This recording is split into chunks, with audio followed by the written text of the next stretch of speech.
Pessoal, a partir da base que nós inserimos, vamos agora gerar a visualização do uso do solo.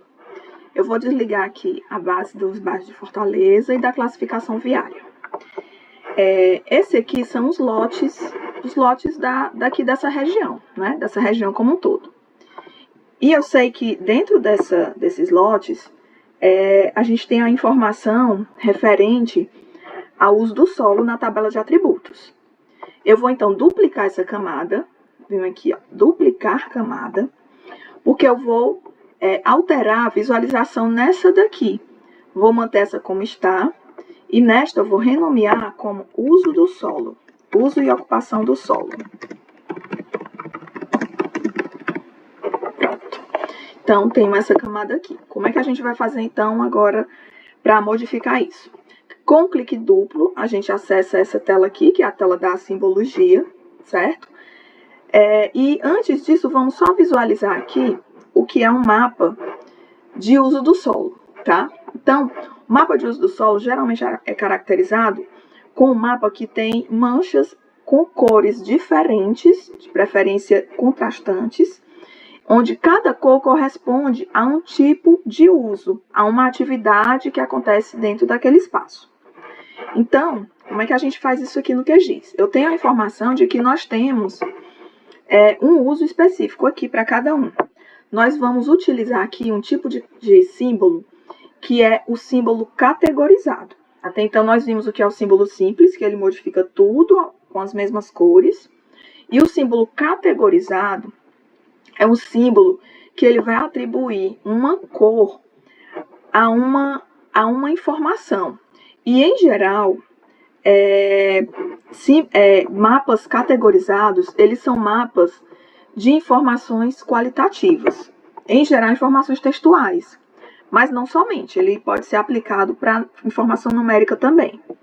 Então, como é que a gente modifica isso aqui? Primeiro, eu vou dizer que ele vai ser categorizado e, em valor, eu vou identificar qual é a coluna da tabela de atributos que tem a informação que eu quero visualizar.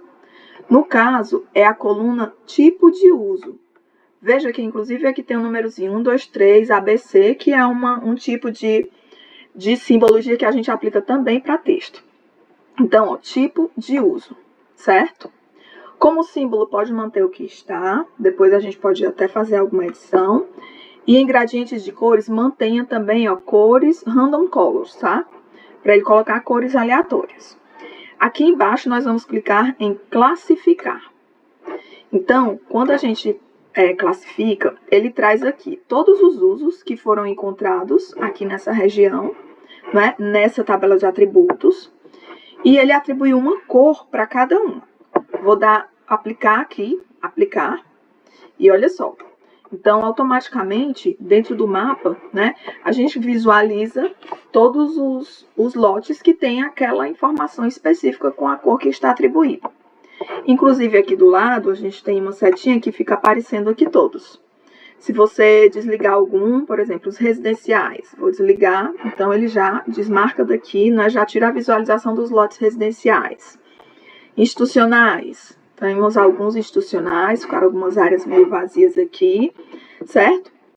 Então, assim a gente consegue visualizar com uma certa clareza todos os lotes, né? E no caso dos nossos lotes aqui, o que a gente tem? A gente tem um lote aqui, que é o lote que eu acho que é misto, e esse daqui que é vazio, né? Ó, esse do lado. Então, nós vamos depois até unificar esses dois lotes, porque hoje esse lote que estava como misto agora é vazio, né? Então, essa base é uma base que não é atualizada tão frequentemente, então, assim, e como a demolição aqui do edifício é uma coisa bem recente, essa base ainda está desatualizada. A gente faz essa atualização posteriormente. Mas, por enquanto, vamos nos deter aqui nessa legenda. Eu vou aqui acessar, né, novamente, com clique duplo, e vejam que é o seguinte, tem alguns usos que não estão muito coerentes. Além disso, tem cores muito próximas. Então, o QGIS ele faz esse primeiro processo de atribuir cores aleatórias, mas a gente precisa ajustar. Então, vejam só. Tem uma parte aqui que é vazio e tem um vazio 1. vamos unificar os dois e deixar tudo vazio, como sendo uma coisa só. Então, vou clicar nos dois, botão direito, mesclar camadas, mesclar categorias.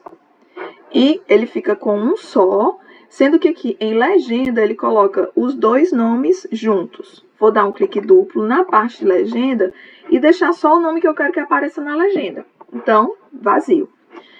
Vejam que também tem residencial e serviço, residencial e comércio e tem misto. Também vou mesclar todos e deixar tudo como misto.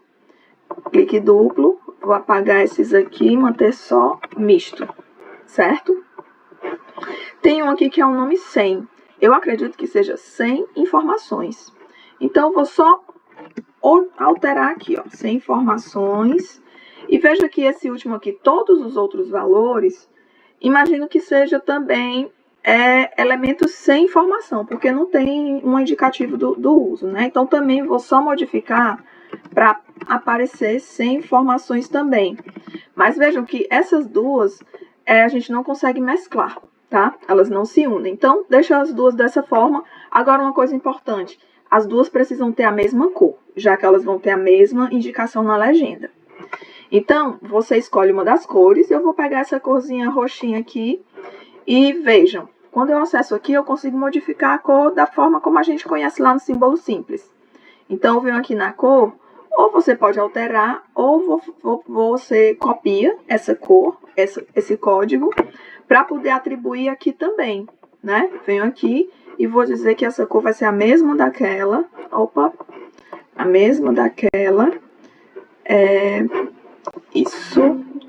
Ok. Então, as duas, mesmo estando assim separadinhas, mas elas vão ter a mesma cor e a mesma informação. E a gente consegue unificar isso lá na prancha quando a gente for organizar. Então, é necessário que cada um faça uma visualização da sua legenda e tente atribuir cores diferentes. Por exemplo, essa cor comunicação está bem parecida com os de residencial. Esses dois verdes estão muito parecidos, né? Mesmo esses laranjas aqui também estão muito próximos. Então, é necessário que cada um vá passando em cada uma dessas legendas e vá modificando aqui a cor para uma outra tonalidade que fique mais próxima, né, daqui, para ficar realmente diferente umas das outras, tá bom? Então, isso daqui é com cada um de vocês. Espero ver uma legenda bem contrastante com cores que representem cada uso, tá bom? Aplicar, ok. Bem, então, uso e ocupação do solo é dessa forma que a gente faz, tá certo? Veja como um agora assim tá bem mais prático, né, pra gente visualizar. E agora vamos ver como é que a gente gera também as outras visualizações dos outros mapas que vamos precisar fazer.